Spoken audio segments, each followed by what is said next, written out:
What is the crack, people? You're very welcome to the podcast. You're listening to Is It Recording with Kyle Duffy. If you're new here, I hope you enjoyed the episode. And if you do, make sure to follow along up on Spotify, Anchor FM, Google Podcasts, wherever you get your podcast from. Make sure to follow along with Is It Recording to get new notifications of each episode in the new year. If you're a returning listener, I thank you for your support on the podcast. It means the world to me. I've been really trying to up the ante on the podcast, make sure that the episodes I'm putting out are quality instead of quantity. This is my Christmas episode to wrap up 2022, so sit back, relax and enjoy. In this episode today, I'll be joined by some guests to talk about things they achieved and knocked off their bucket list for 2022. I'm also going to be reflecting back on my own year, what I achieved and what I got out of this year, because it's been a hectic but productive year for myself.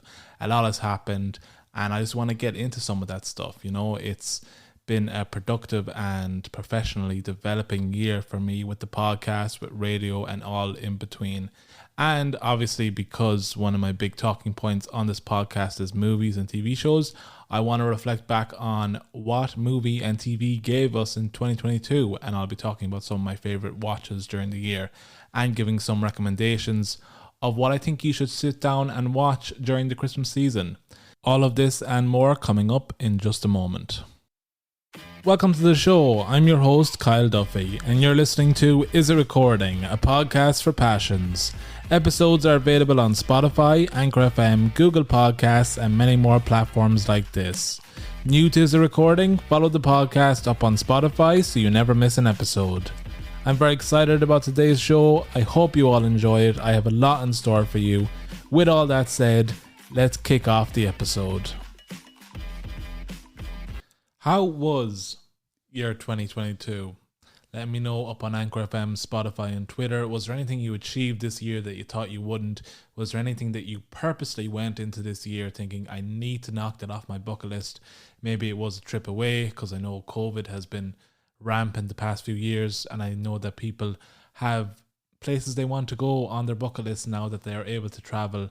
Was there somewhere you went, whether it was Brussels, London, maybe America? Did you go away on that ideal vacation and get away from it all for a bit? Or maybe you managed to get that new job that you've been eyeing up for a while. Maybe you added a few skills to your CV this year that you thought you never would. Maybe you got a promotion. Maybe you ended up proposing to your significant other like I did last Christmas. And maybe you're planning a wedding now. So let me know what you achieved this year, what milestones you passed, what big events happened in 2022 that made it special for you. Let me know up on Anchor FM, Spotify and Twitter. I know 2022 was a hectic year, but for me it was productive. I got a lot done. I managed to get a good few life experiences underneath my belt, professional development as well. If you listen to this podcast on a regular basis, you'll know that I'm working in the area of radio at the moment. And over this past year, I managed to secure an internship with Midwest Radio, which I'm still currently in. It's a 5-month internship.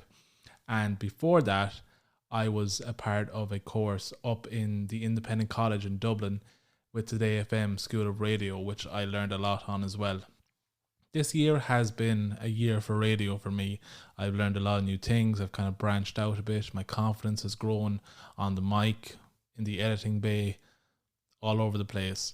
So really, I'm looking forward to progressing even more in 2023 and adding the skills and the things I've learned in this year to the podcast to up the production value, to make sure that the episodes I'm putting out are episodes I'm proud of. I'm also wanting to expand my listenership and make sure that I'm getting guests on that people want to hear more from, and also getting guests on that are on my bucket list as well, because there are several people that I know that I want to get onto the podcast that I think would be great crack, and also very talented people as well. One of those people on my list was Alyth McCormack. I really wanted to get her on the show for a while. She is a ex-classmate of mine in the Taigh FM School of Radio course, and just a down-to-earth, nice woman who's a very talented musician as well. She played for the Chieftains for years, and she has a new CD, new album coming out that she recorded during lockdown. When I heard that she'd recorded this during lockdown, I kind of reflected back on my own accomplishments during lockdown, and really my own accomplishments during lockdown, what I thought was me being a productive person was me not going batshit crazy from the isolation and just keeping my shit together and making sure that I didn't have an existential crisis. So for her to create a whole album, a whole piece of work during lockdown is so impressive. Later on in the episode, I'll be talking to Alyth McCormack around her new album Aig an Seo, which translates to At Home in Irish. Before we get into that interview and that discussion, I want to first look back on the year 2022, discuss a few movies and TV shows that I really loved this year, and talk about my favourite movie overall from 2022. I'd love to know some of your favourite movies of the past year, if you thought there was certain movies or TV shows that weren't recognised in official ceremonies like the Emmys, like the Oscars. Let me know what was your favourite movie of 2022, what was your favourite series, and were they recognised for their talent this year? And also with upcoming events like the Golden Globes, let me know who you think is going to sweep the ceremony. With all that said, let's discuss some of the best that we had on offer on our screens in 2022. First off, I'm going to talk about one of my favourite movies of this past year, The Banshees of Inisherin. This film is directed by Martin McDonagh, who's also directed great movies like Three Billboards in Ebbing, Missouri, starring Frances McDormand and Woody Harrelson. Great movie. Again, recommend that if you haven't seen it already. He also directed In Bruges, I think back in 2008, which also starred Brendan Gleeson and Colin Farrell. Colin Farrell and Brendan Gleeson in Banshees of Inisherin are so good. Let me just say that off the bat. The casting in this movie floored me. It was perfect down to the last detail.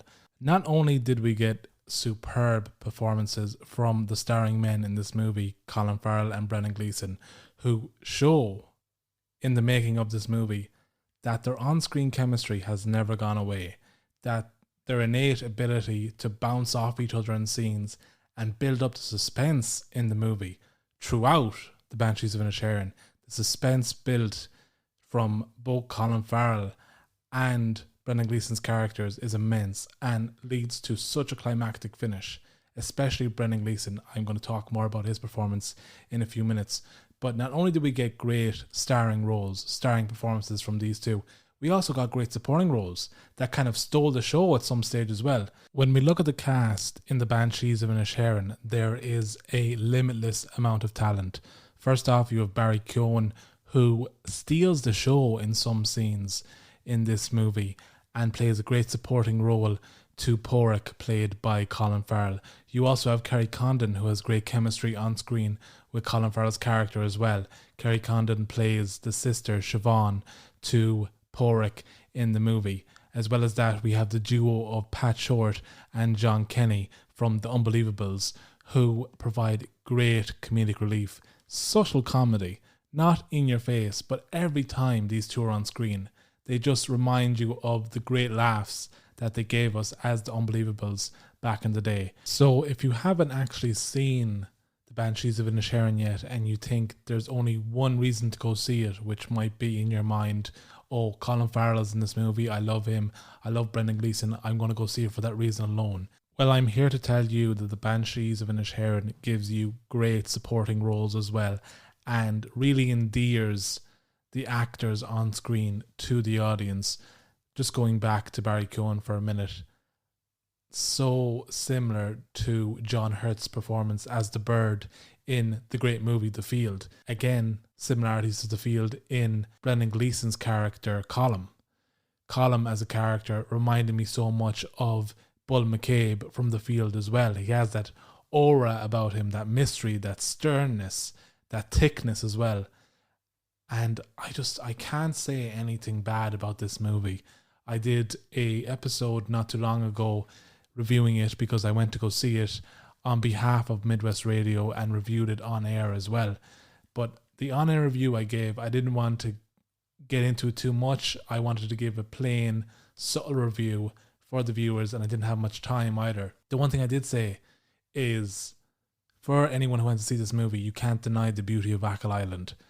At times, the island is almost a secondary character because you're focused on every scene because of the surroundings that you see, whether it's the cliffs, whether it's the seaside, whether it's the lovely fields. The backdrop is beautiful in this movie, and the choice to place it on Achill is one that paid off immensely because this movie is shot beautifully and, like I mentioned in the intro, just showcases the beauty of the west of Ireland. The Banshees of Inisherin is currently up for 8 nominations across the Golden Globes in several different categories, and in my opinion is bound to sweep the awards. There's so much buzz about this movie right now, and I genuinely do think, and I said this several times before, I said it on Midwest Radio, I said it on CRCFM when I reviewed it, and I said it on here on the podcast as well. I think this movie is going to become one of the Irish classics, a bit like The Field, similar to The Commitments starring Colm Meaney, or The Van, or The Snapper, all great Colm Meaney movies that we look back on and just have such nostalgia over. I think Martin McDonagh has achieved that and will achieve that with The Banshees of Inisherin. And here's why. He taps into Irish culture so well in this movie. The mannerisms, the behaviours, the slang, the slogans, the speech, the language, everything about this movie screams Ireland and screams Irishness, which is what you want to have happen in a movie like this. You know, it's based around Ireland in the 1920s, and that's one thing you need to do in order to achieve greatness with a movie like this and have success with a movie like this, is make sure it feels Irish. Martin McDonagh does that seamlessly here. In my opinion, he does it seamlessly. And that's why I think this movie is going to go on and be one of the great Irish classics. I think, you know, there's going to be children who grew up with this movie 10, 20 years from now, and they'll see it as one of the greats. We'll be showing this movie to our kids growing up and saying, oh, I remember watching that for the first time in the cinema, in the theatres, and I loved it. I couldn't stop laughing, or, you know, I was so blown away by the acting. This is one that we'll tell our children about and our grandchildren, a bit like the way some of us might have grown up, myself included, with The Van, with The Snapper, with Colm Meaney's acting, and The Field as well, with Bull McCabe and The Bird, and that story and that classic of a movie. I think there'll be children who grow up with The Banshees of Inisherin as a classic for them. Now, if we can look at the critiques of this movie for a minute, because every movie is not without its critiques and its criticism. I think there's only been one main critique of this movie, and it's caused people to walk out. It's caused people to criticize Martin McDonagh's research behind the movie, and it's caused people to dislike the movie overall. And that is the portrayal and the depiction of the Irish Civil War in The Banshees of Inisherin.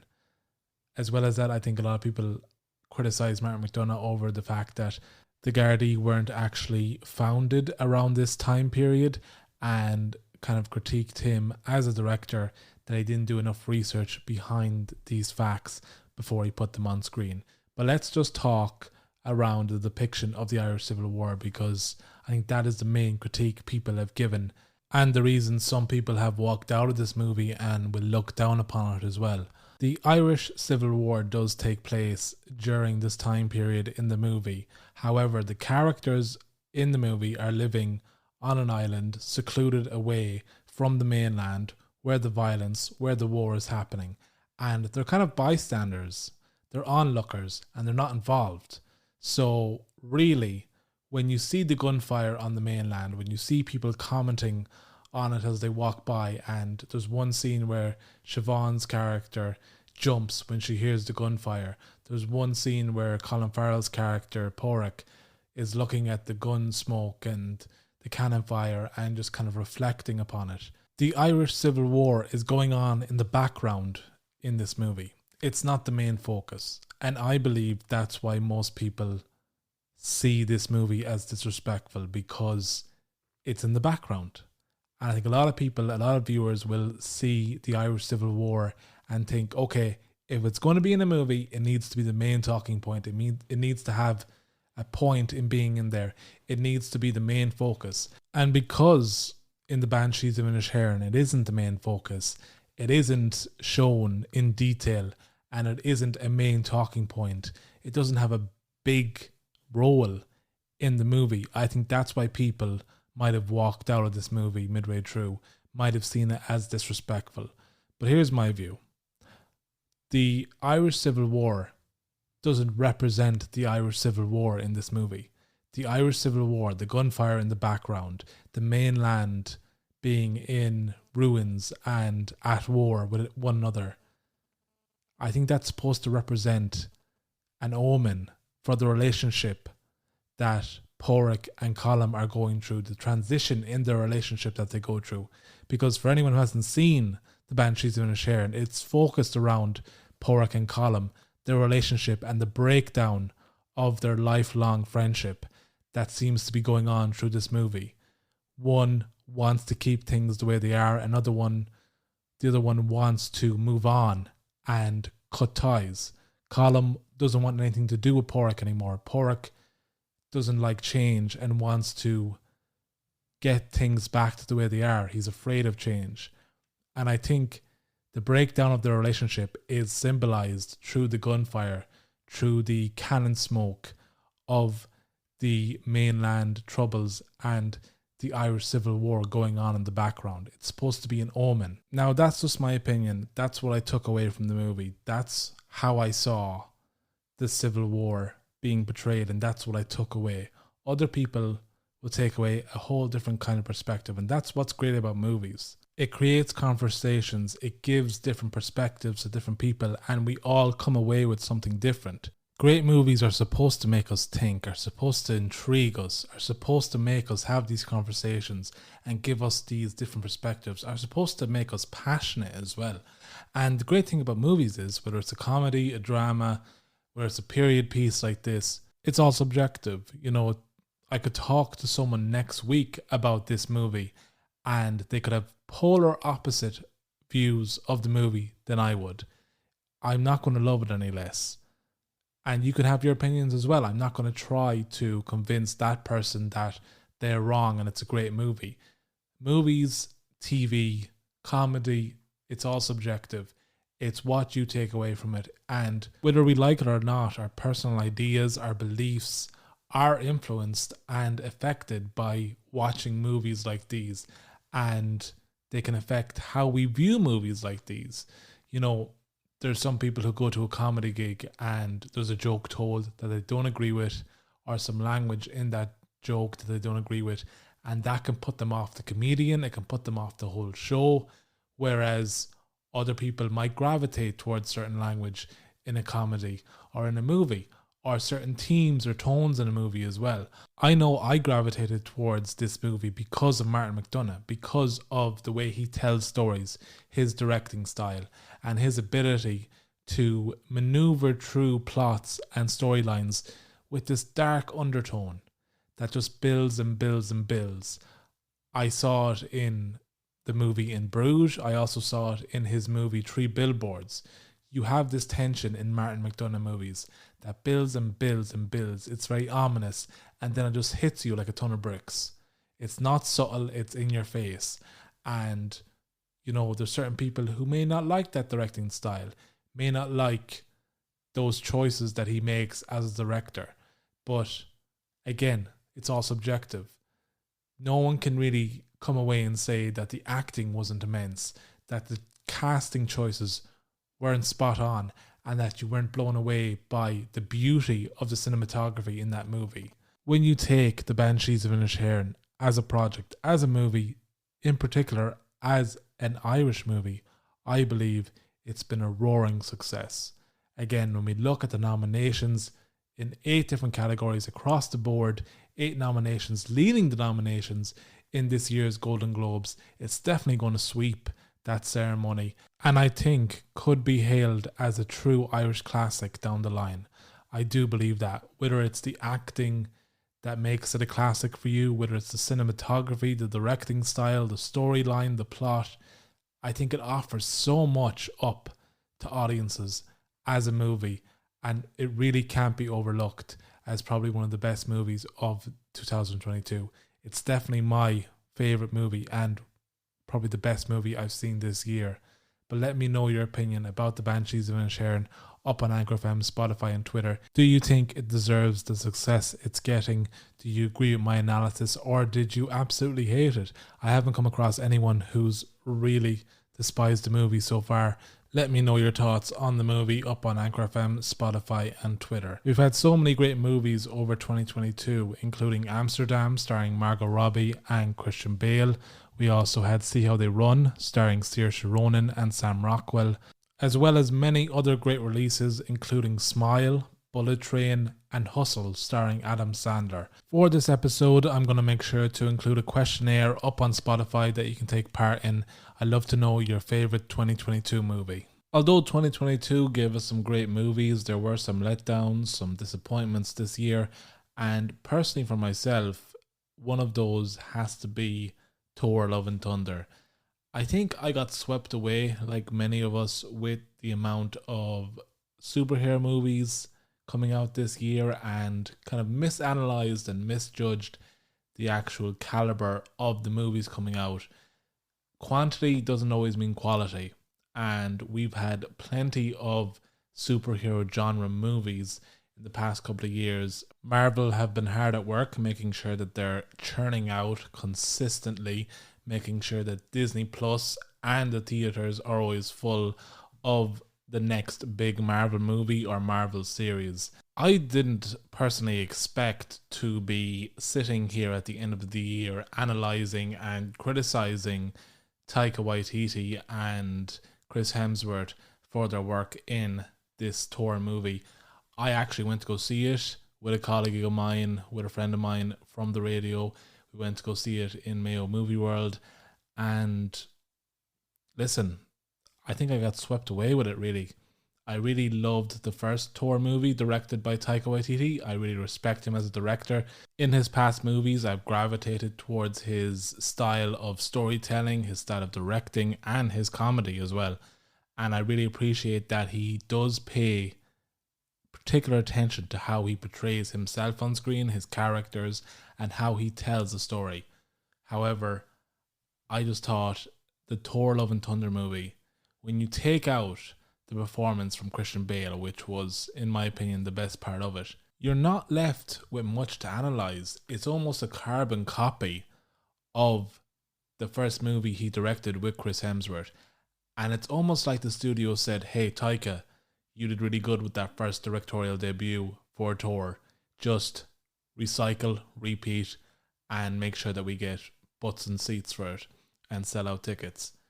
That's what it felt like. And I was only able to come to that conclusion after watching it a second time and actually mulling over my mind, okay, how did I feel in the theatre? Was I enjoying it?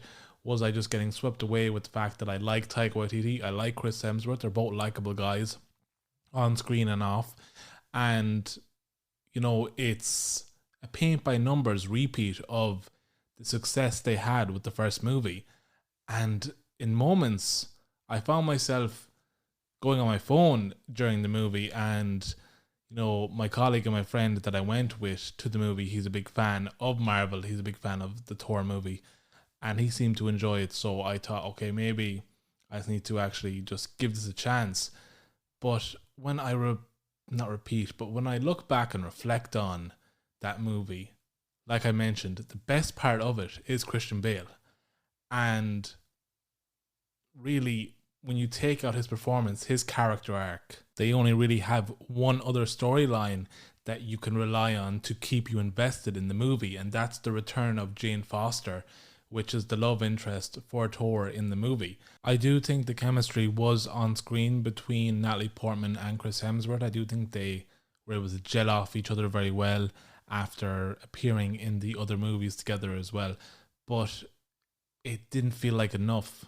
I wasn't fully invested in that relationship, in her character. And as well as that, if you're coming from the perspective of myself, who wasn't overly invested in the Thor series, if you're like me, you liked one or two particular movies in that franchise for that character, and you didn't have time to bond with certain characters like Jane Foster, like other characters in Thor Love and Thunder, there's not much for you to grasp onto, like I said. and for moments it fell flat. There was some annoying screaming goats that I thought, okay, that got me a laugh for a couple of seconds, but then they make a reappearance and I thought, okay, are they just going to go back to the screaming goat over and over again for some comedy and comedic relief? There is, don't get me wrong, there is certain elements that do have some redemption in it. In particular, there's one funny subplot in the movie involving Thor, Jane Foster, and his hammer. And if you've seen the movie, you'll know what I'm discussing, and you'll know what I'm talking about. But other than that, again, the best part of this movie is Christian Bale. And it just seemed like the studio said to Taika Waititi, here's a bunch of money, repeat, recycle, what you did last time really worked. There's no reason why it shouldn't this time. Chris Hemsworth is in the public eye. He's very likable as Thor. We're riding this wave now with this character. You seem to be riding a wave too with the way you're directing this series and this franchise. Go and make us some money. The movie did make a decent amount of money. When you look at the box office, it made 760 million back. But when you look at the online ratings, the ratings from viewers, from audience members, it has 64% on Rotten Tomatoes. And I just think the standard of Marvel is slipping. Which, when you look at the amount of movies they're churning out this year, this past 2 years as well, that's to be expected. It's kind of similar to, The Rock when he hit his purple patch and he could do no wrong. He was getting booked for movies left, right and centre. He still is. But I think he hit a sweet spot and then he dropped off a bit. He had a couple of movies where they didn't do so well.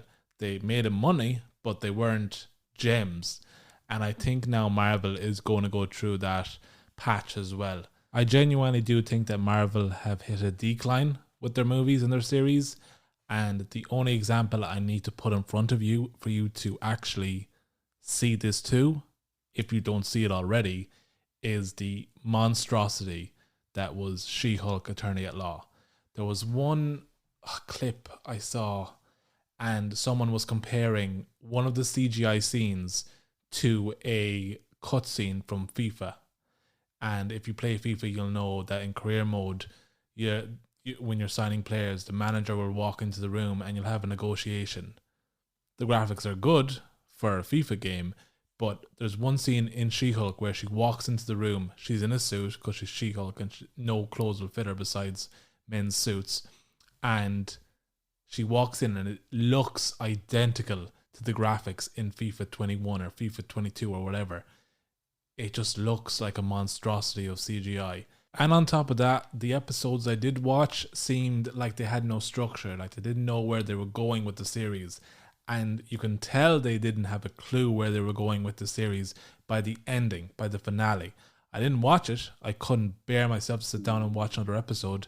But from what I had heard, they broke the fourth wall in the last episode, and She-Hulk actually tracks down the writers of the show and get them to rewrite the ending of the show.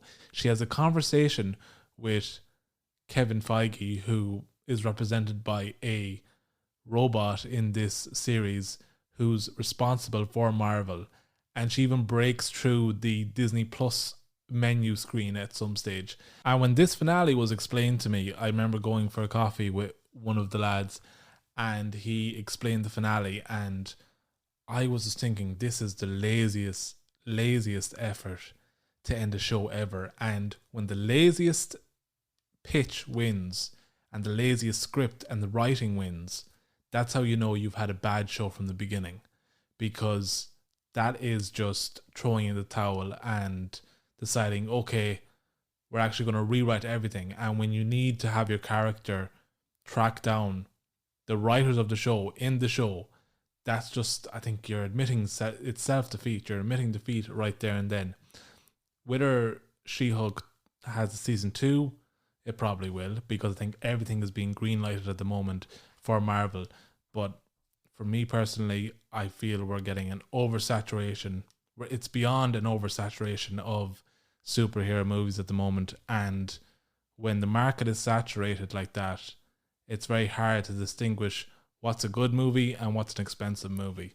The Marvel movies are expensive, but are they good anymore? Let me know your opinions on this up on Anchor FM, Spotify and Twitter. Before I get into my interview with Alyth McCormack around her new album, I first want to give you a few suggestions for movies to watch in the new year over Christmas, and a series that I've got to watch in the last few weeks that I think you should give a watch as well. The series I've been watching over the past few weeks is The Santa Clauses. Nostalgia lane for me. I grew up watching The Santa Claus with Tim Allen. Love Tim Allen. A lot of people will know him from Home Improvement or Toy Story, of course. And if, like myself, you grew up watching Home Improvement, you definitely have a soft spot in your heart for the Santa Claus. In this new series, he reprises his role as Scott Calvin, an aging Santa Claus about to turn 65, and realizing that there isn't a lot of magic left in the world. There's not a lot of people who believe in him and rely on him for presents. Everyone's relying on streaming services or Amazon shipping services and things like that. So he has to pick a replacement so he can retire in peace. I'm loving this series so far. There's such nostalgia, like I said. And if you grew up watching The Santa Claus, or even the second movie or the third movie, if you love this franchise, you will have real fun with this series over Christmas. 3 movie recommendations I definitely think you should give a look over Christmas and in the new year if you haven't seen them already. 1, Barbarian. I really want to get around to watching this. I'm actually going to sit down and watch it during the Christmas as well. This is available up on Disney Plus. As well as that, Amsterdam, starring Margot Robbie and Christian Bale, also available on Disney Plus. And finally, See How They Run, starring Saoirse Ronan and Sam Rockwell. I think all of these movies are available up on some streaming platform. I'm almost positive that all of these movies are available now up on Disney Plus. Over the past few weeks, I've definitely been favouring Disney Plus over Netflix. I think the only show I'm watching religiously on Netflix right now is Wednesday, starring Jenna Ortega, which I want to talk about in the new year when I finish up that series. So stay tuned for an episode in the new year where I'll be talking about that. One more recommendation for a show I think you should check out on Disney Plus is Criminal Minds Evolution. If you're a fan of this show, if you grew up watching it, if you watched it religiously like I did, I used to watch it every week with my younger sister, and she still watches it now. The show has released its 16th season with new episodes hitting Disney Plus every Friday. The show uses the pandemic in a very smart way in this new season. The team have to track down a network of killers that have formed over the pandemic and have been helping each other get away with murders and stay under the radar from the FBI. The team have to track down the owner and the head serial killer who has been setting up these networks and giving kill kits to serial killers across the country. This show, I'm loving it at the moment, and if you're a fan of Criminal Minds, if you've watched it in the past and you're stuck for something to watch, I would definitely recommend checking out Criminal Minds Evolution up on Disney Plus. I hope you all enjoy my Christmas recommendations and check out some of those movies in the new year as well. Let me know what you have on your bucket list to watch over this Christmas. Maybe it's a new release, maybe it's a favourite movie that you have nostalgia for. Let me know up on Anchor FM, Spotify and Twitter. Next up, I'll be joined by Alyth McCormack to discuss her new album, Aig an Seo. I'm joined here now by singer and musician Alyth McCormack. Alyth, thank you for being on the podcast. You have a new CD, a new album out at the moment. Do you want to tell us more about that? Sure. So the album is called taigh, which is Scots Gaelic for at home. The title was very easy to find. It literally means at the house, but the idea is that we did all this recording ourselves. My husband Noel and I, and I'm sure Niamh as well, she is the harp player, Niamh O'Brien, she's from Kildimo, just outside Limerick. We've all been in the studio at different times. 1,000,000 times we've been in the studio. I've recorded in Nashville, I've recorded all over Scotland, I've recorded in Ireland, Canada, France, Italy. But I've always had an engineer or more than one engineer, depending what you're doing. Therefore, I've never, and my husband was saying the same thing, we've never asked the question, how do you do this? Because you have somebody there who does that for you. And that wasn't the case during the pandemic, which is when we recorded this. So it was a real, it wasn't a learning curve, it was a learning vertical. It was just straight up learning. But enjoyable. It was enjoyable, but it was just very different. And like you said, during the pandemic, I think a lot of people had a lot of learning curves and a lot of things to catch up on. I don't think anyone went as far as recording a whole album in their home, which is very impressive. I'm just looking at the pictures here on the album.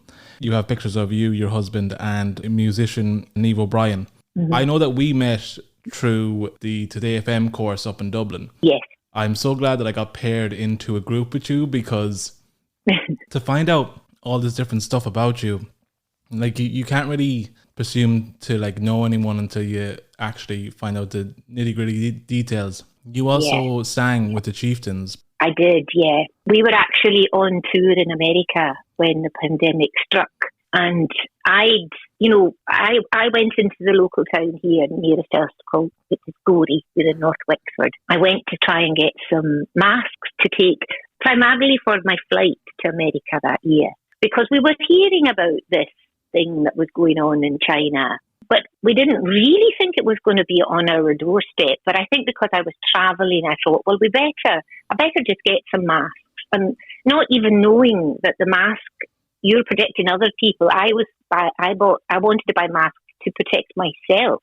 Mm. When they were arriving in the chemists here, they were selling out immediately. So I couldn't get any masks locally. So I went onto Amazon and I bought 15 masks, and they were cloth masks, so not ideal, and they were all funny. They all had like a zip for across, for no talking, or a cat face.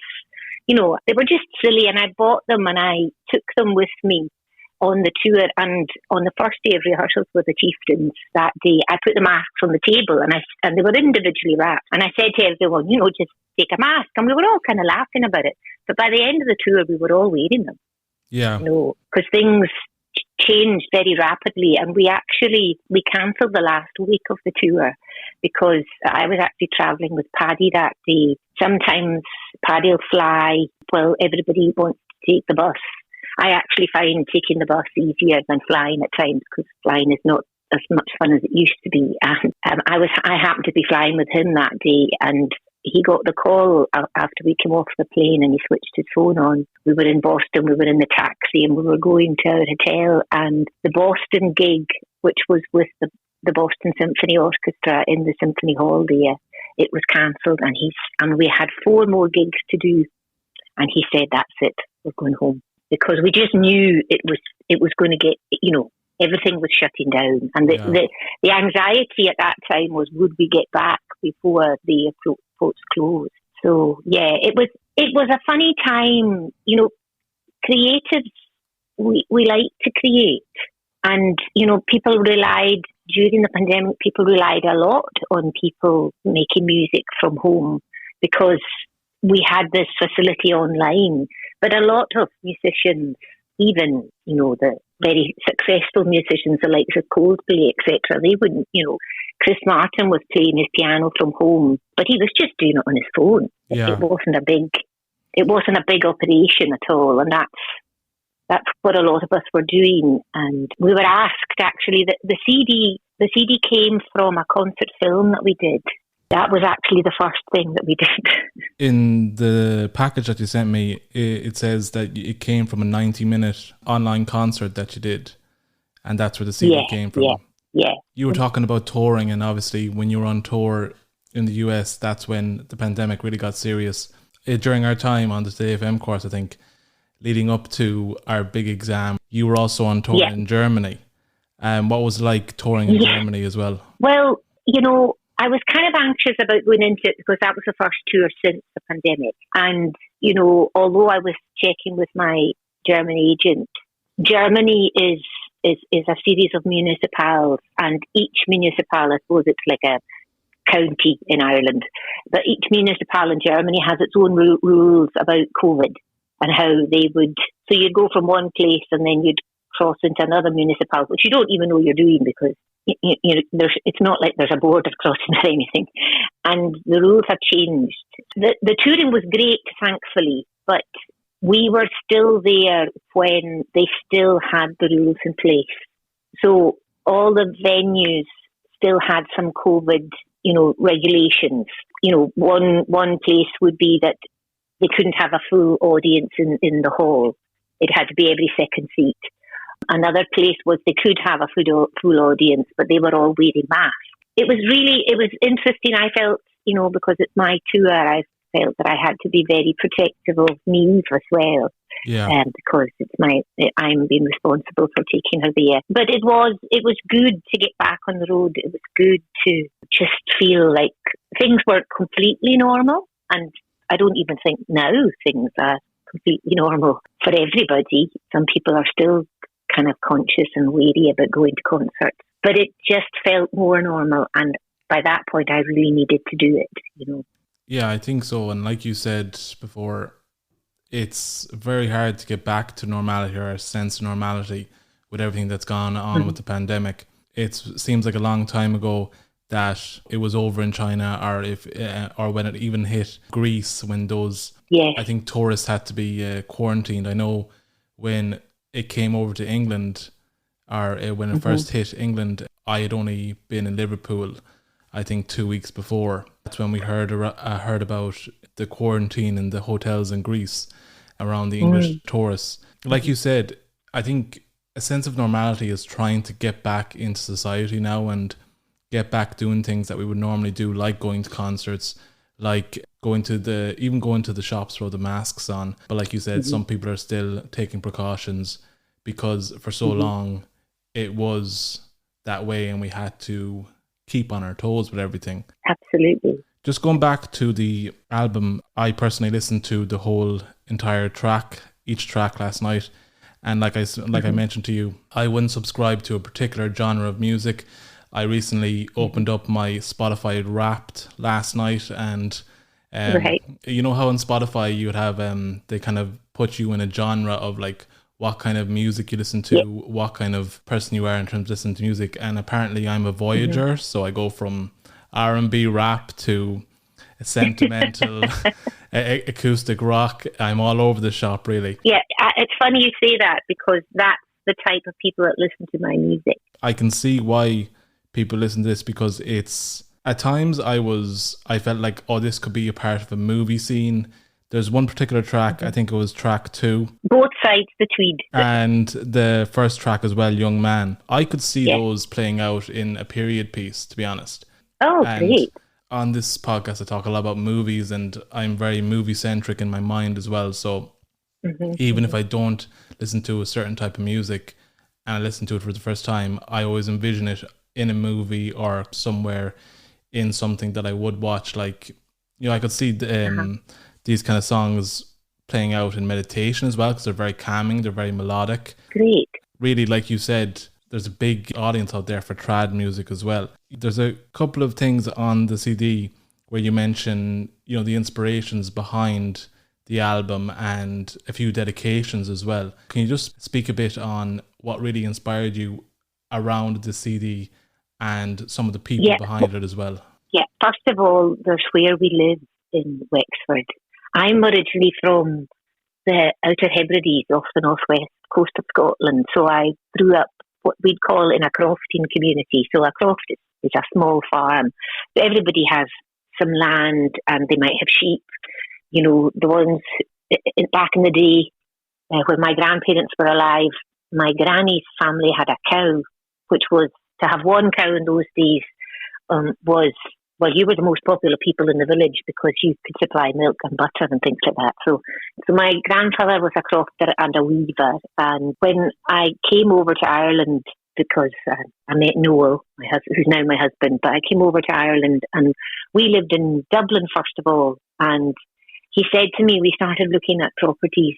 We stayed in an apartment in Dublin and we outgrew that fairly quickly, and we were looking for a more permanent home. And we started looking at places, and he said to me, what do you look for what do you want for in a house, Alyth? And I said, well, what do you mean? He said, well, do you need a garden? And I looked at him and I said, I need fields. So that's where we are. We're in County Wexford, and we're surrounded by fields, and we're very, very lucky because the fields all belong to other people. We don't have to mind them, and they change all the time because obviously when the crop is sown and then the crop grows and it starts off and it's green, and most of the fields around here are barley, so then they change to gold, and then it changes again once the barley's cut. So, where we live, the vista is changing all the time. And when I was touring a lot with the chieftains, we have quite a long lane. It used to be the lane that the kids would cut through to go to primary school many years ago, before they had the better roads that they have now, and everyone's driven to school nowadays. But they used to cut through here, and when it's a long windy lane, and when you turn the last corner and you just look along the lane, it's a view that I never tire of, and I just feel my shoulders drop, because the stresses and everything that I leave behind to come home. So that was important to me when it came to recording the album, because I chose a lot of songs that I was familiar with when I was kind of growing up. I chose some songs that I've actually recorded before, but we recorded them in a different way.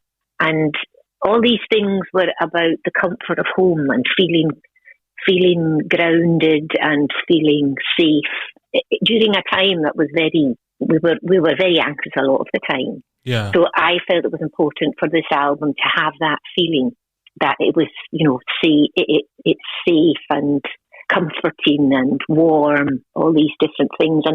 And because you've listened to it, we've got the sounds of the birds. Yeah, I noticed that on one of the tracks. And, and we have, over that time, we became a lot more interested in what was around us. And we took much more interest, because we had the time to do it, in the wild birds that are around us here, and there's images on the front cover of some of the big birds that we have that fly around here. That we'd have some big buzzards, and it's fascinating just watching them train their young. The mother or father will fly to the far end of the field and then call the young ones over when they're learning how to fly and learning how to catch food and things like that. And we have cats ourselves. We don't have dogs because we have sheep and cows and that around here, and we never felt that we would have the time to train a dog, so that it wouldn't bother anything around here. And so we have cats, and they feature in the concert film. My dad was living with us during that time. Thankfully, I got him to come and stay. He was in America when the pandemic hit. Okay. He'd come to see the last 4 gigs of the Chieftains, and at the time he travelled over on his own. He's 78, and he went via London, and he got to Boston. He flew into Boston 2 days before me, and I don't know there's many other 78-year-olds that fly to Boston for 3 nights. God, he's a mighty man. He was supposed to be there for 10 nights, but then, that's what happened. So I cancelled his flight and I just flew him back to Ireland. So he was with us, and it was good to have all these things around us. We've got 2 bird tables set up, and if you buy the right food, you'll get the right birds to come. We now have regular visitors. We have 6 goldfinches, which are beautiful to watch because they're such wonderful colours. So all these sort of homely, grounding nature, all these things are wrapped up in this album. I think the tone that you were going for, it totally landed with myself anyway, because listening to it, I had a sense of relaxation. That's why I kind of said, maybe like I could listen to this while I'm meditating. Mm-hmm. And the trad music in it as well, the use of the sounds, and like you said, everything has a purpose in this album, and it just lends to such a melodic tone. And like you said, it probably makes people feel safe listening to this kind of music and comforted as well. So it definitely comes across in each song. Thank you. I really enjoyed listening to it, and I really appreciate you sending me a copy of the album. Where can they find this album, and where can they buy it? The first place they can go to is my website, which is www.alyth.net. But it'll be on all streaming platforms. It's released worldwide on the 11th of December. So I think you can do a pre-save on Spotify just now, and it'll be on Apple and Deezer and all Tidal and all these different platforms. So anywhere that people want to listen to music. And the CD I have copies myself. If people want to have the hard copy of a CD, I can send them out. Yeah, because I know some people obviously Spotify and the streaming platforms are getting very big, but obviously there's some people who always value the hard copy and being able to put it into the CD player and just play it while they're doing things around the house and stuff like that. I'd just like to say, because you did ask me, but I didn't answer that part of the question. Sorry, Kyle. No, that right. the album is dedicated to Paddy Maloney. Yeah. And you know, as I said, I was sitting with him in Boston. You know, we were in the taxi together, and he said, you know, that's it. And I didn't know on the 4th of March 2020 when we all landed back in Ireland, which was a real rush to get together, because obviously we had flights back to Ireland, but they were for a week later, and we didn't know if we'd get the flights home. You know, there was a lot of work done by the Chieftains management team and you know, our travel team to get us all home. And I didn't know when I said goodbye to Paddy that day, none of us did, that was the last time I'd ever see him, because he passed away in October of 2021. And, you know, the very thing I didn't want to happen happened, because, you know, the Chieftains, everybody's in their late 70s apart from Paddy, who passed away when he was 82.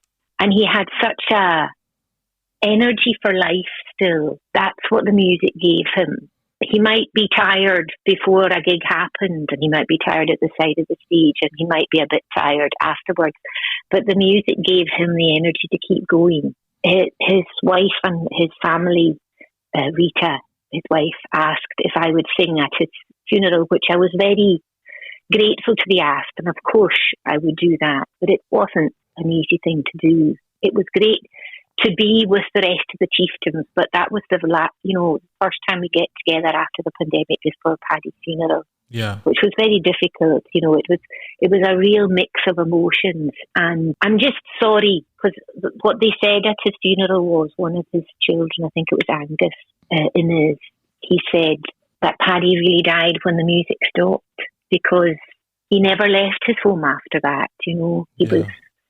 And the, you know, and I'm so sad for that. You know, and I knew that he and I would always chat on the phone. He started off as my boss, but he was my pal. He was my buddy. And you know, I'm so grateful for the opportunities I got with the Chieftains. It introduced me to so many things, and it's all really down to Paddy, because he heard of me and he asked me to join the band, and then he kept asking me back. So the album is dedicated to him, because he gave me so many opportunities, and I kept phoning him, and then there was a point in that time after the pandemic struck where he did stop taking phone calls. Not maybe for everybody, but maybe just some days he didn't feel like it, and I knew that it was hard for him. It was hard for everybody. There's nobody who went through it who didn't suffer. But I'm just sad that that's the way it happened. Well, it sounds like it was a great inspiration to you, and obviously a big part of your life and a big part of your musical journey as well. Absolutely. Unfortunately, like, I think, like you said, Alyth, a lot of people would have experienced this with the pandemic, you know, saying goodbye to someone, not knowing it's the last time they're going to see them. And I think that's what the pandemic took away as well. You know, the chance for closure, the chance for last goodbyes, the chance for seeing someone that last time, not knowing it's the last time. But it sounds like he had a real, like you said, a real lust for life and a real love of music, and that music really seemed to be his life. Yeah, so, completely.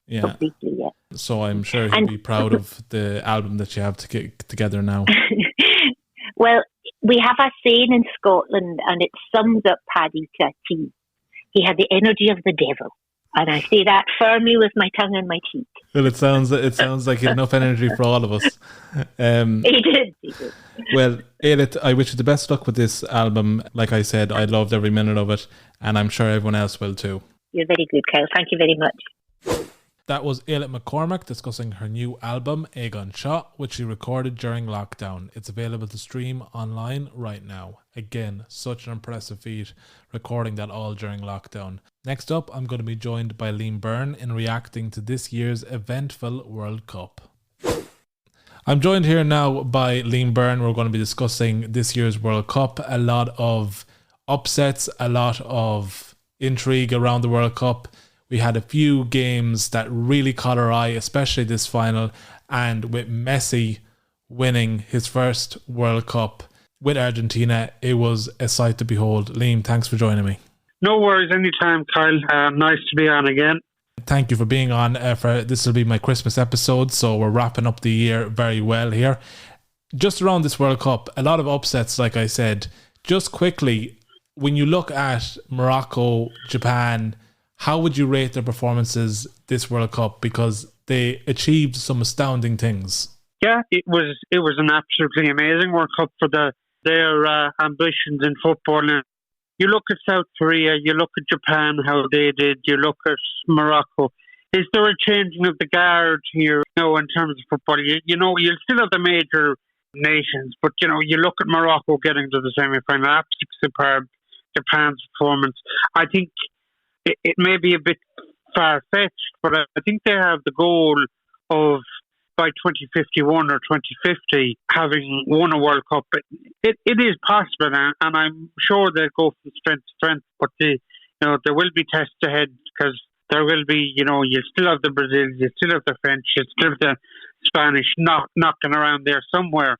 Football is getting better, and the smaller nations are getting better, and if I can bring Ireland into it, we rather watch paint dry as a nation, because we don't have the players. If you play with the structure and you play with the team spirit, like Morocco and like Japan did, you can get anywhere. You know what I mean? So, look, I think Ireland need to look at this now, wearing my Ireland jersey here now at the moment, and say, well, if they can do it, we can do it. We're not going to go on and win the tournament, but we can go deep, we can cause shocks, and that's what Morocco and Japan did throughout the 2022 World Cup. So I'm delighted for it, and it boosts other smaller nations that the big honchos of football can be taken down a peg or two sometimes, as we've seen this World Cup.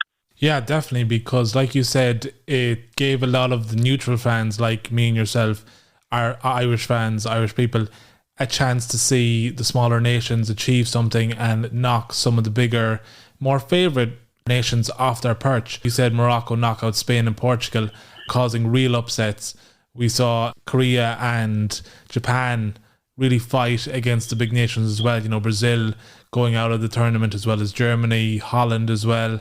And I think a lot of those big teams, I think we had talked about it before, those big nations would have come into those games expecting to win and really wouldn't have given their due respect to the smaller nations like Morocco, like Japan. And when you expect to win, that's when you kind of let your guard down. As I was saying on numerous different programs, when you expect to do that, when you're not paying your respect fund, all we need to do is show up here and play at 60 or 70%. That's what your Japans and Morocco's, they're not paying us enough respect. They just think, we're here to make up the numbers. Well, sorry, mate, we're here to make our nation proud, and they certainly did. The likes of Germany, Spain, Portugal, they can't do that anymore. They can't just say, all we need to do is show up at 50% and we'll get past these, no bother. That's not how football works anymore. There's the bigger nations, if they're going to get past these teams in the future, they'll have to put up their socks and work for it. That's for the betterment of football, I think, as a whole. No doubt, because when you have upsets like this, nations have to go away, regroup, come back. It might change the way they approach the game in terms of their tactics. They might sack their manager, like we've seen plenty of nations do between Spain, between Brazil as well. I know we had mentioned earlier on when we were talking off air, we were talking about Gareth Southgate. He's staying on until 2024. Just focusing around the bigger nations now who had uneventful, or not uneventful, but maybe just not hitting the mark at this World Cup. Let's just focus around England for the moment. They got to the semi-final but missed out against France. How would you rate their performance against France? I always thought that, England do have the talent, don't get me wrong. I know we've had conversations, and I've teased people that they, and all that. But look, England do have the talent, being serious now for a second. But the thing that gets me is Marcus Rashford scored 3 goals during the World Cup, and Raheem Sterling was brought on before him in the French game. And Raheem Sterling isn't having the best season for England or his club Chelsea at the moment. Now, Raheem Sterling has been very trustworthy in the past for Gareth Southgate, but for me, sometimes you have to play players that are in form, are getting you goals, are making the difference on the pitch, are getting the assists, are getting the goals. They're making some contribution to the team, assist of the assist if you want to go that far into the detail, or they're giving you the assist right before the goal scorer scores, or they're actually getting you the goals. Whereas I don't think Sterling was the right option against France in that game. So I question Gareth Southgate for some of those, types of reasons.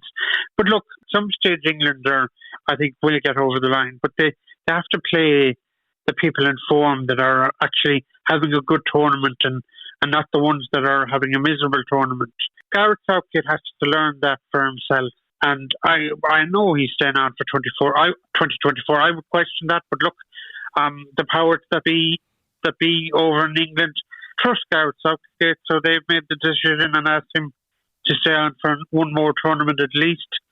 So look, they're going to go to the well again with Gareth Southgate. So time will tell, was that the right decision? Just talking around Gareth Southgate, like we mentioned, he's staying on till 2024. I think, in the last couple of years, we've seen glimpses of what this England team can do. We talk about the Euros and how far they got in that, going down to penalties, and this World Cup going out because of a missed penalty with Harry Kane. It seems there's a psychological block there. We've said it before, this England team, and I would agree with you, on paper, this England team does have talent, and there's no reason why you shouldn't expect England, with the players and the calibre of players they have, to perform at tournaments like these. Do you think Gareth Southgate leaving mean that England will progress in terms of winning trophies? Well, he's been there since shortly after Roy Hodgson left the job in 2016. So been 8 years in the job. He's brought them to Russia 2018, Euros 2021, Qatar 2022. They've got a final, they've got a semi-final. As I was saying earlier, they obviously trust Gareth Southgate in the process that he is making them go, or the direction he's going in. I would have question marks over Gareth Southgate and what he's done. The FA in England obviously trust him, so we have to go with it and see whether it's the right decision, Kyle, to keep Gareth Southgate in the England job. But look, other countries have bit the bullet and got rid of managers. Just Brazil quickly are going to appoint someone. Spain have appointed some new manager, and Deschamps has yet to make the decision whether he's staying on, and there's huge links with Zinedine Zidane. If Deschamps leaves the French job that he takes over, could England be left behind with all those managerial changes in the international setup? Time will tell. I hope they're not, but I still have question marks over Gareth Southgate at the moment. But maybe I hope he answers the critics and all that. But the English media, and he's dealt with them very well in the past. But there's always, they do well in the knockout or the qualifying campaigns, and then automatically a couple of days before the tournament, they start singing, "Oh, it's coming home, it's coming home." As I would say to any English fan, it's not coming home until actually the final whistle in the final is gone and you're about to lift the trophy. So stop celebrating before you've won anything, because you could have egg on your face, because of that. You know what I mean? That's just something that riles me up about English fans. They start celebrating before the tournament has even begun, before a ball has been kicked or a goal has been scored. I just think the English media hype up the English team too much.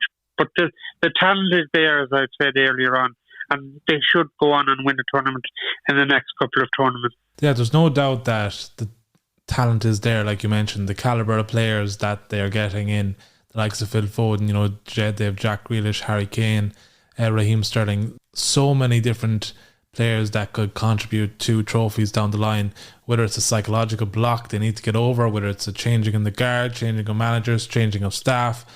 Only time will tell with that. Let's get on to the pinnacle of this World Cup, which was the final between France and Argentina.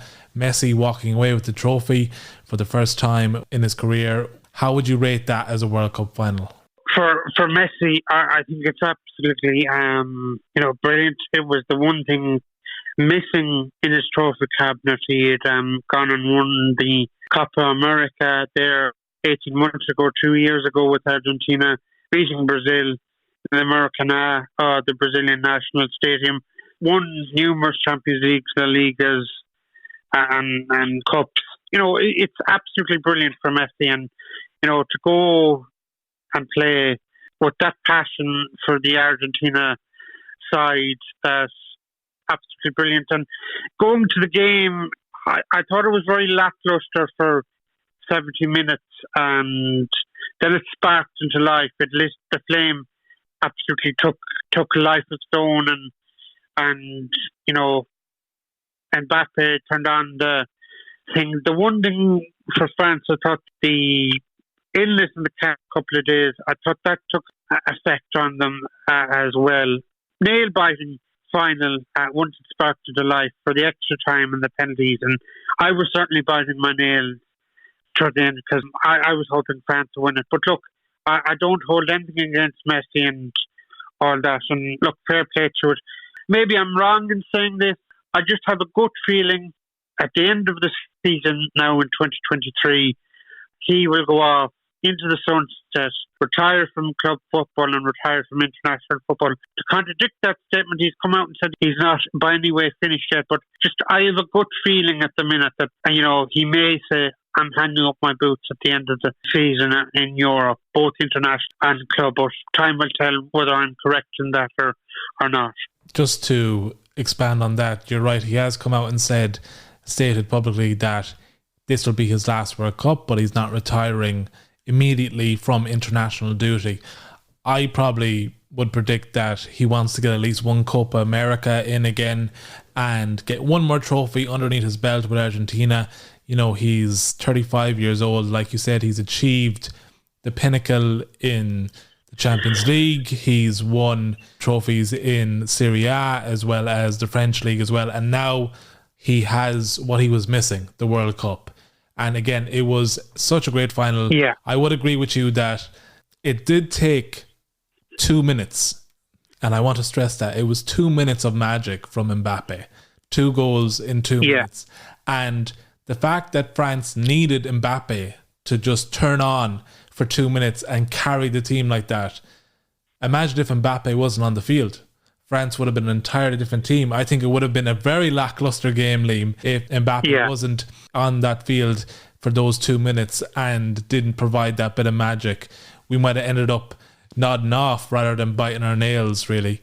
But overall, this tournament has given us great moments. The pinnacle being, obviously, one of the world's greatest players to play the game has managed to bring home to Argentina the World Cup, and he's going to get a hero's welcome there if he hasn't got it already. So I'd just like to end the segment on this, Liam, if I can. The fact that Ronaldo had a very lackluster World Cup, I think statistically probably one of the worst he's had so far with Portugal, not reaching the pinnacle of the final and not bringing home the World Cup, and Messi doing the deed, getting across the line. With the rivalry they have and with the competitive nature of Ronaldo, do you think Messi winning the World Cup will encourage him to stick around for the next 4 years to see if he can add that to his tally as well? Yeah, I think it'll being Ronaldo's bonnet that he'll want to stay around for the next 4 years. I do think that will he be able though? Will the body not? We've seen the body is letting him down already. The mind may be sharp, and the body may be still, he may whip it into shape, but he's lost that yard of pace. He's not the player we knew 4 or 5 years ago when he was first at Madrid and at United. So Ronaldo has to come to the realization that his body is beginning to let him down, and he's lost at the other pace. So will he make the 2026 World Cup? Maybe. I don't think so. Time will tell. I think he'll be around for 2024 with Portugal. I think he could play till he was 40. You know, we've seen a number of players in the past. We all know who they are. We won't go through them now, but time will tell. I think he will be encouraged to stay, but whether he's picked in the squad or the manager of the day for Portugal picks him is another thing. So, you know, he may have no choice to retire in the next couple of years before the World Cup, but he will try everything in his power to get to the next World Cup. I have no doubt in that, but will things go against him is another matter. I definitely think you're right there with that, because we've already seen that his body has been letting him down, like you mentioned. And as Wayne Rooney said and publicly stated, we all get old. It's part of life. Our body starts to slow down. And Ronaldo, I think, is dealing with that and the fallout of that. I do agree with you as well that he does have that drive in him, that competitive drive. He probably will stay around for as long as he can. And with the way Ronaldo has taken care of his body, I think he can have more allowances than the likes of the original Ronaldo had, or even Ronaldinho, or, you know, Zinedine Zidane. You know, I could see Ronaldo staying in the game until he's at least 41, 42. But like you said, only time will tell with that. Liam, thank you so much for joining me on the segment for the Christmas episode. Happy Christmas, and I will see you in the new year, bud, all right? Thank you very much for having me on, Carl. Cheers. Always a pleasure. Early in the episode, I was joined by Liam Byrne to discuss this year's World Cup. I'm now joined on the line by another contributor who has been on the podcast in the past, Barry Walsh. We're normally talking about Man United and how bad they're doing and just going through the woes and miseries of being Man United fans. But for this segment, we will be discussing the World Cup once again, and the fact that it was held in Qatar this year, which was a real bout of contention in the media. I'm joined on the line now by Barry Walsh. Barry, thanks for joining me on the podcast for the Christmas episode. We're talking about this year's World Cup held in Qatar. It was an eventful tournament, to say the least, but just give me your reflection and your analysis of what was a mediocre tournament to begin with, but ended up with firecrackers, to be honest.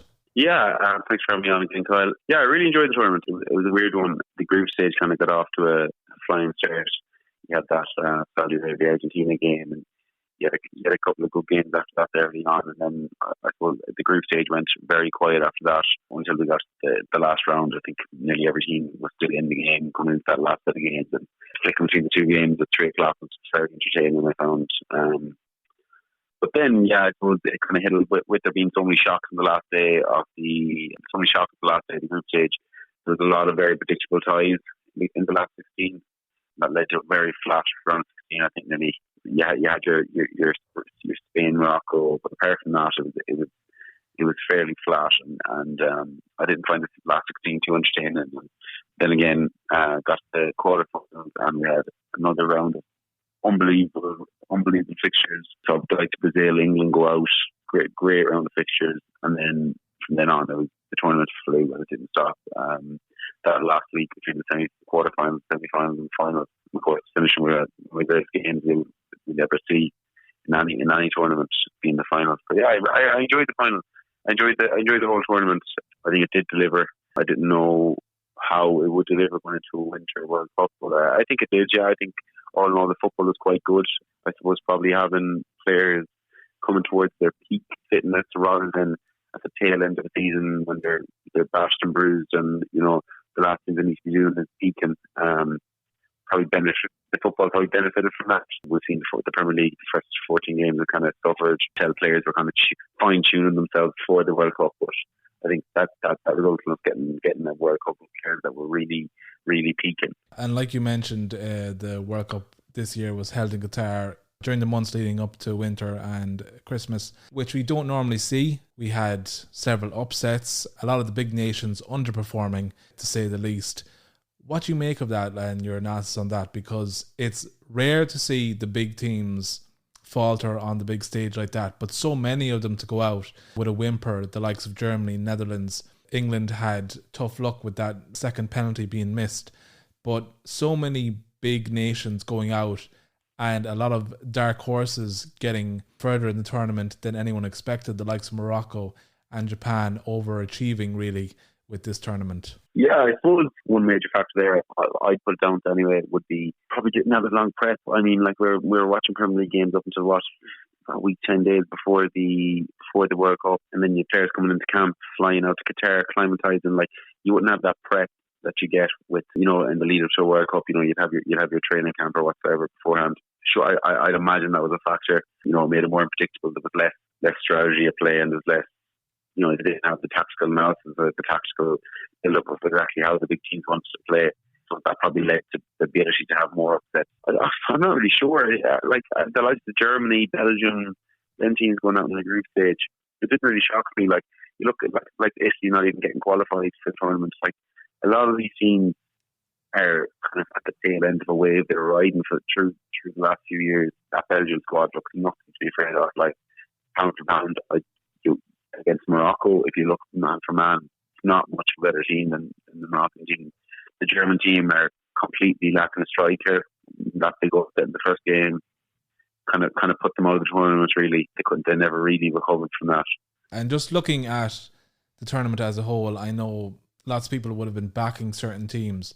Can I just get from yourself, who were you backing going into this World Cup, and who was the surprise team for you who actually really impressed you in this World Cup? I always had a soft spot for South American teams, and with being three United players, I was kind of back in Brazil, and then the romance Messi story kind of got me as the tournament got going. But I was always keeping an eye on them anyway. I wasn't overly impressed with them through a stage. I feel like they built slowly throughout the tournament. But if I was back in anyone at the end of the group stage, it would definitely been Brazil, like it was there. In terms of teams that impressed me, you can't really look past Morocco. I suppose Croatia didn't really impress me, but they impressed me in their way of getting things done, just getting the game, getting the win through whatever means necessary. And I suppose Japan pulling off two big games against two big teams in the group, getting past that, getting through that group was an impossible task. Really, you have to give them their plaudits to get out of that.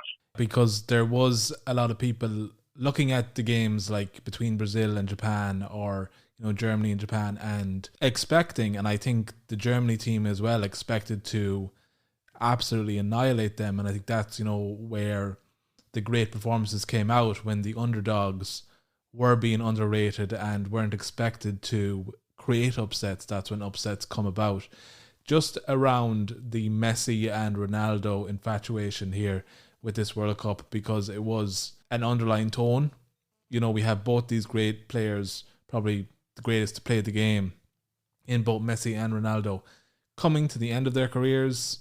Ronaldo 37, I believe, and Messi 35 at the moment. It seemed like their last chances to get their hands on this trophy. With Messi beating out Ronaldo with a great performance in the World Cup final, and really a bit like Mbappe carrying Argentina at times, does this open up the argument, or sorry, not open it up, but does this close the book on the argument of Messi being the greatest of all time, or is there still room in the argument to argue for Ronaldo? I think in reality the conversation has been a closed book for a long time. I mean, when you ask the real pundits, the guys, not just the guys that played with Ronaldo at United and Real, if you took a poll, I don't think they'd really. I'm not talking about you took a poll of people on Twitter or Instagram. If you took a real poll of people that know what they're talking about football, as a United fan that grew up watching Ronaldo win the Champions League for us, like, it hurts to say, but Ronaldo is not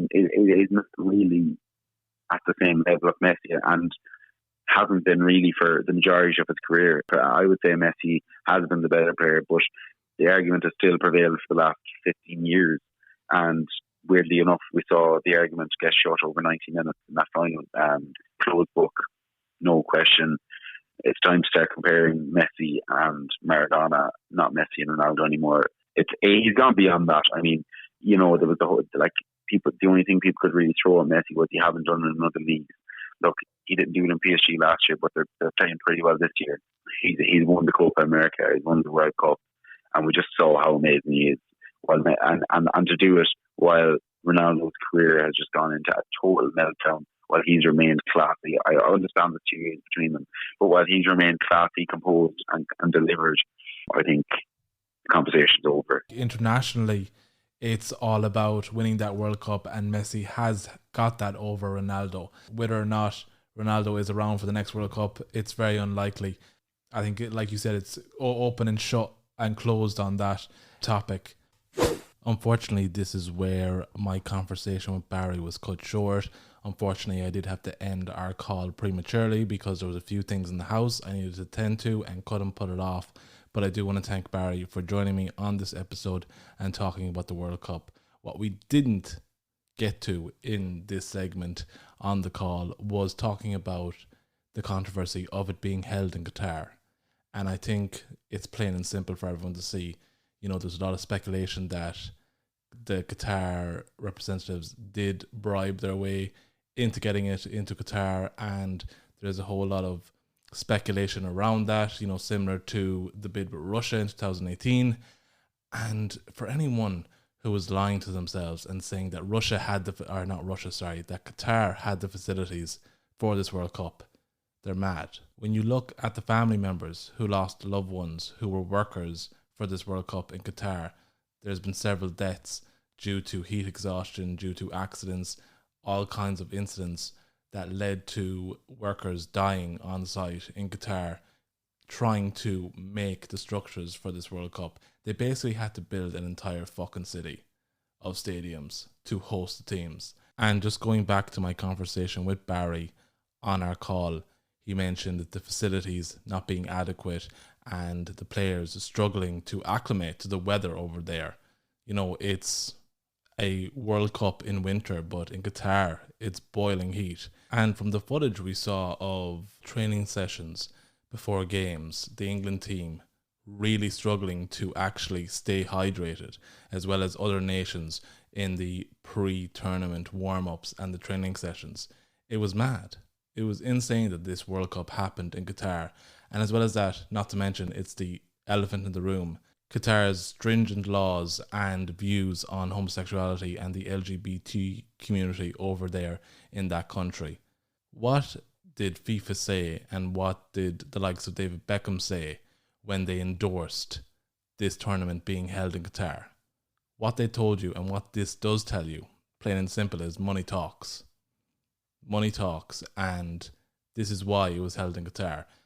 A lot of people have lost respect for the likes of David Beckham, who decided to become the face of the Qatar World Cup. I'm sure he was paid very handsomely for his endorsement, but when you look at the respect he's probably going to lose in the eyes of fans, in the eyes of pundits, colleagues as well, I think people who align themselves with the Qatarian World Cup and didn't use that platform to speak outright, whether it's the commentators, the pundits, the management, the teams themselves, the players, I think a lot of the national teams wanted to use that platform to speak out for what's right, but they decided not to wear the LGBTQ armbands because, again, it was prohibited, and it was as easy as saying to them, oh, you'll get a yellow card if you wear that. No one decided to wear it. I think the only team that actually did anything physical in terms of protest was the the German team, who put their hands over their mouths to symbolise that they were being muzzled in terms of speaking out at this World Cup. When it comes to tournaments like these, you should be able to get swept away in the football and enjoy it. I personally couldn't get it out of my head and couldn't separate the fact that, you know, it's in Qatar, and I wasn't able to get swept away in the football. I wasn't able to get swept away in the occasion of it all. I think even watching the final, I was very aware of, oh my God, like, why is it in Qatar? Why did this happen, and what has football come to? As with everything on this podcast, I'd love to know your opinion, your thoughts on it up on Anchor FM, Spotify and Twitter. You can always leave a message up on the episode on Anchor FM, or if you listen to it on Spotify, there's always an option to answer a question up there as well.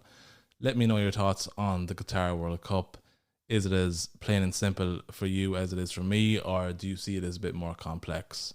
Let me know up on Anchor FM, Spotify and Twitter. Stick around, as I'll be concluding the episode by wrapping up my 2022 by looking back and reflecting on some of my personal highlights of the year. Guys, it's been an eventful 2022 to say the least. Most of it good, thank God. And like I was mentioning at the start of the episode, it's been a year for radio. It really has. You know, my internship at Midwest Radio, I'm learning so much, really progressing as a professional this year and becoming acclimated to hearing my voice on radio, which is a weird thing for me to say because I never thought I'd get used to that. You know, when you hear your voice back, it's almost like a psychological thing you get in your head and you're thinking, oh, do I really sound like that? But over time, it becomes normalized and you're able to listen back without cringing. That's managed to happen this year, where I can listen to myself and not cringe just listening back.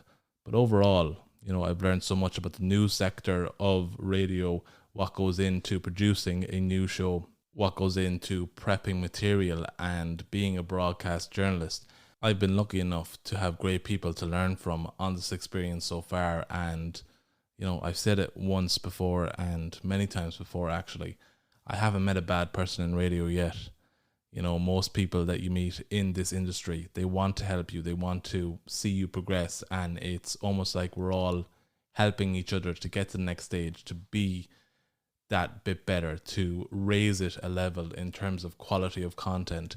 And I've been very lucky to have a great atmosphere to learn and work in Midwest Radio, and it's really going to help me down the line in order to be a better journalist, to be a better broadcaster, and to be a better presenter as well, because like I've mentioned several times before as well on this podcast, it is my aim to have my own radio show and to be a presenter, you know, on some breakfast morning show or talk show, something like that.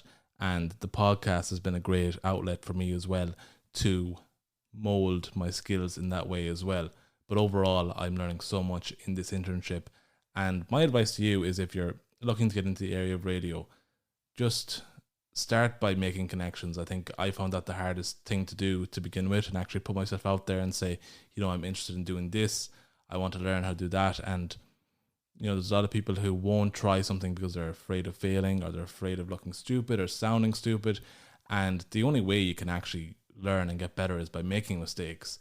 You know, if you fumble over your words doing a news readout, which I've done before, and it is a hard thing to get over because, you know, no one likes to mess up, but you can't go through a career or, you know, life not messing up, because you need to be able to mess up to learn.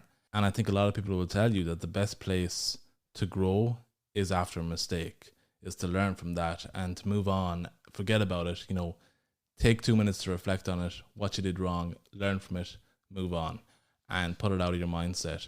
Because if you carry them with you for long enough, it'll become a mental block and a psychological thing for you as well. So when it comes to radio this year, I've really had an eventful year. I've got to work with some great people, great colleagues, and I hope that my progression, my journey on this path in radio continues to grow in the new year. I'm very excited about it. As well as at the podcast, you know, I had to make some decisions with the podcast this year. Getting the internship, I knew I couldn't give 100% to both things. And like I mentioned at the start of the episode, I focused around putting out episodes that I'm proud of, rather than making sure that I hit a deadline every week to have an episode out, which is how burnout can easily happen, to be honest. It was a very simple decision for me. I knew that in order to be a better podcaster, to be a better presenter, I needed to put my all into the internship and make sure that I wasn't prioritizing the podcast over my job. And I knew I had to find a happy medium, a happy middle ground, which I feel I have done. Yes, I haven't been putting out an episode every week or every 2 weeks like I normally would, but I feel by not doing that, I've managed to hone in on what I really want to talk about and make sure that the episodes I'm doing are more enjoyable, both for you to listen to and for me to record and produce. So hopefully, you know, in the new year, I continue to learn on the podcast, and I'm able to bring the skills I learn in radio over into my podcasting as well. As well as having a good year in radio, I went through surgery. I got surgery on my left arm. For anyone who doesn't know, I have partial paralysis of my left side. You know, I've talked about my disability many times on the podcast. The reason I do is because I want to use my platform to talk about disability and my experience of it and my journey. Well, my journey this year was around this surgery, which I was able to get a lot sooner than I thought I would.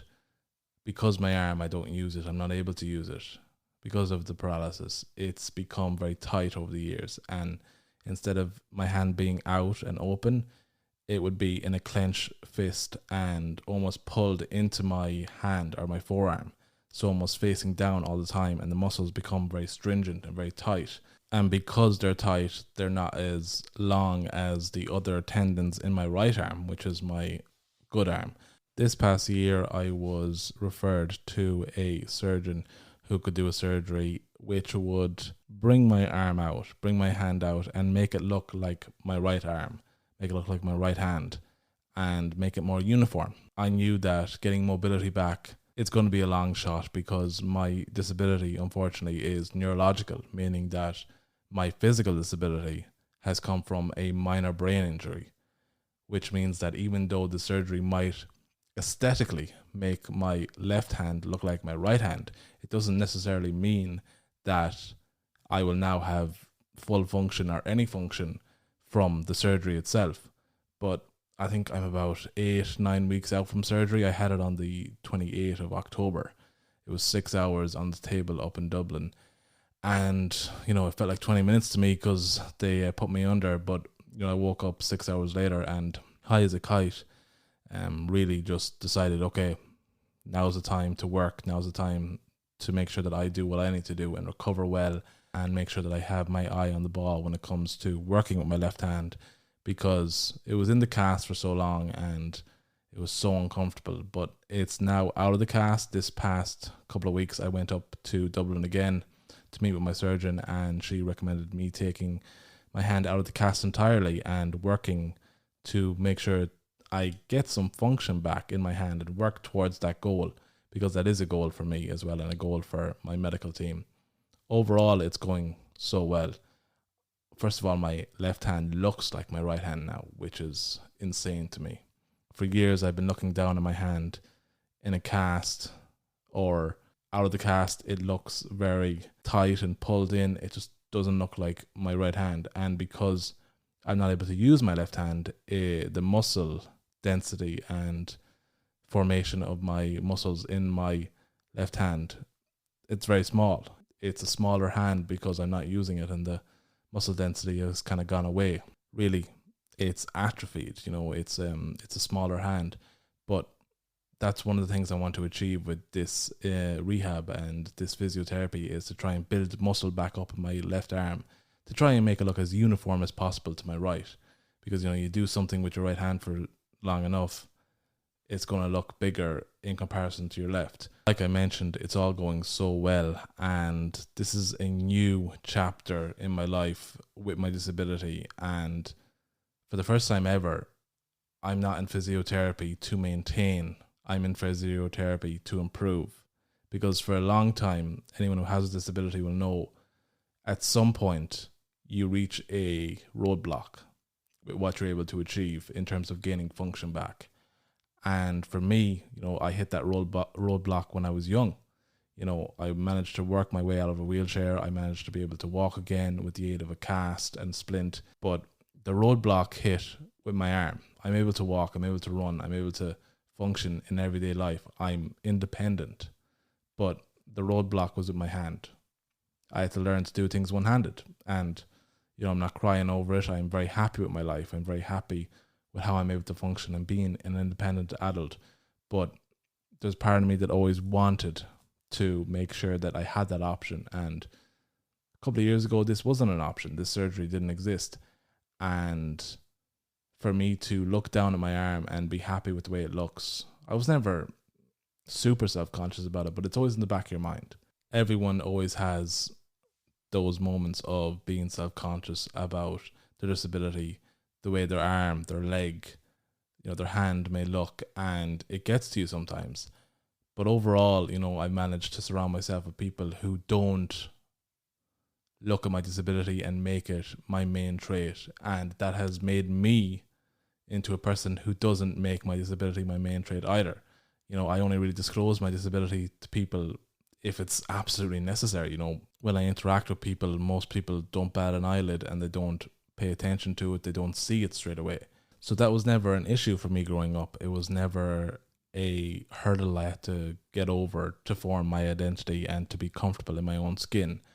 But I want to give myself the best chance in life. I want to be able to kind of push the boundaries and make sure that, you know, I try everything I can while I can to make sure I get the best out of life.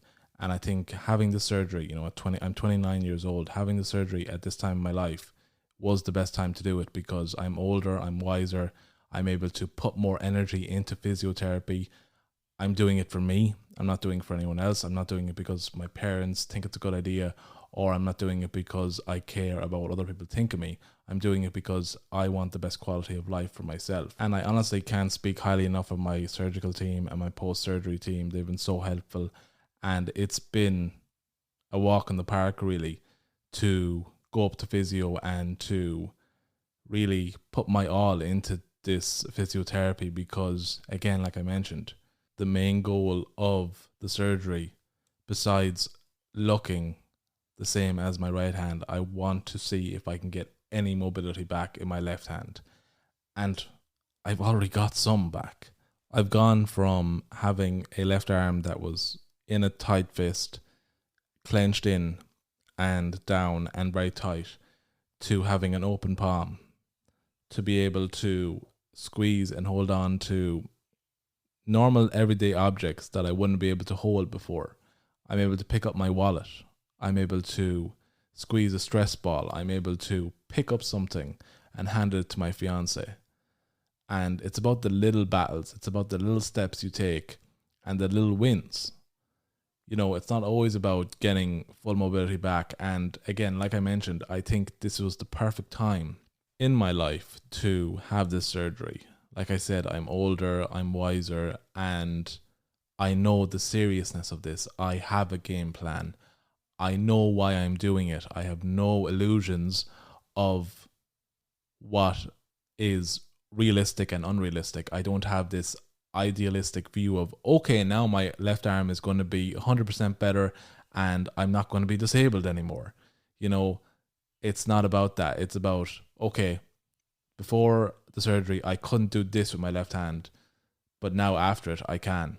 And even if that's a small thing, like being able to pick up my wallet and put it into my pocket, to hold my passport in line in the airport before I get on the plane.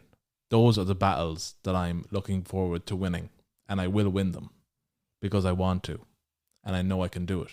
As part of my post-surgery journey, it has been advised to me by my surgical team, you know, to reach out to people who've had the same kind of operation, this surgery, where, you know, other people who've had wrist fusions and tendon lengthenings of their arm, to loosen up their hand and their muscles.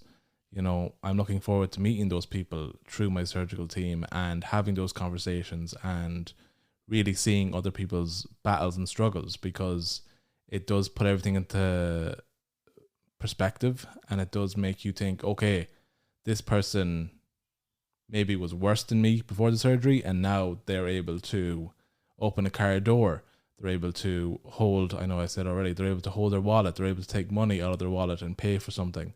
I want to see from the surgery how people, other patients, other people who went through the surgery, how they've progressed, because that will give me a more realistic view of what's achievable for me. So I'm really looking forward to that part of the journey as well.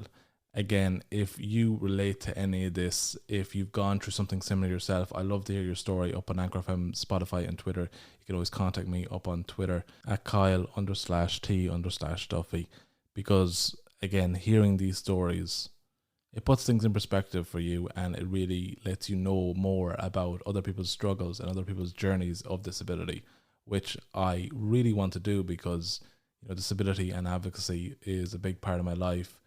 It has been since, you know, I was young, growing up and having my own journey of disability as well.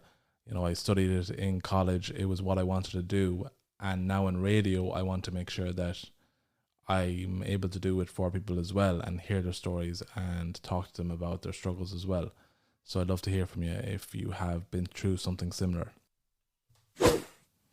Wow, this has been a long episode. I wasn't planning on having an hour and a half episode for the Christmas special, but I think it's very fitting. I haven't been on the mic for a while in between Midwest and working in Ballyhonus and Castlebar. It's been a lot, but I'm glad I got to sit down and record the Christmas episode. I hope you all enjoyed it. Before I do end the episode, I do want to apologise for the quality of my voice throughout the episode.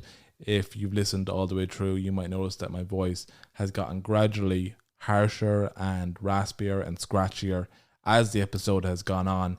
And that's because I did this episode over the course of this week and my voice really took a beating between work and the podcast. I got a throat infection and I'm having a COVID Christmas, people. I went 2 years without getting it and now I have it. Perfect. But listen, it could have come at worse times, and I think everything is put in perspective for you. My immune system is good. I'm going to be able to handle this. At the moment, I have a bit of a temperature, and my temperature's been spiking up and down. And as well as that, you can hear it in my voice. I am so hoarse at the moment, and I have a throat infection on top of that. But like I mentioned, it's all about putting it in perspective. I could have got COVID. It's pointed out to me by my fiance and my parents. I could have got COVID before my surgery, and I would have pushed my surgery down the line, and I wouldn't have got it. I could have got COVID before I started in Midwest, and I wouldn't be able to take part in the internship. Or more importantly, and more scarily, I could have got COVID next year, and that would have meant that I would have to delay my wedding, which is the nightmare scenario. I think you can all agree. So again, it's all about perspective. And just thinking back on this year, I had too much good shit happen to me. I was due for a knockback, and I think COVID during Christmas is the perfect knockback to kind of bring me down back to earth. But again, like I said, could have been a lot worse. Guys, I want to thank you so much for listening to the episode. I hope you all enjoyed it. Hope you have a safe, happy Christmas. And if you're looking for something to listen to over the Christmas, I would highly recommend the Jack McDonald Show. I am lucky enough to be a contributor on his show. We talk movies, and to be honest, most of the time I just torture him with insane, obscure movies that he's never heard of and wouldn't watch in a million years. On this movie torture segment, we give each other movies to review and discuss on the podcast. So if you're looking for a new podcast to check out, or if you're looking for something to listen to on Christmas Day, check out Jack McDonald's new episode up on Spotify. Hope you all enjoy it. This brings the episode to a close. I hope you all enjoyed it. If you did, make sure to check out the rest of my catalogue available on Spotify, Google Podcasts and Anchor FM. Wherever you get your podcast from, make sure to give Is a Recording some love. Give it a follow so you never miss out on future episodes, and share the episodes with your friends. I'm very excited to be on this journey with the podcast and happy to have you along for the ride. This has been Is a Recording with Kyle Duffy. Thanks for listening.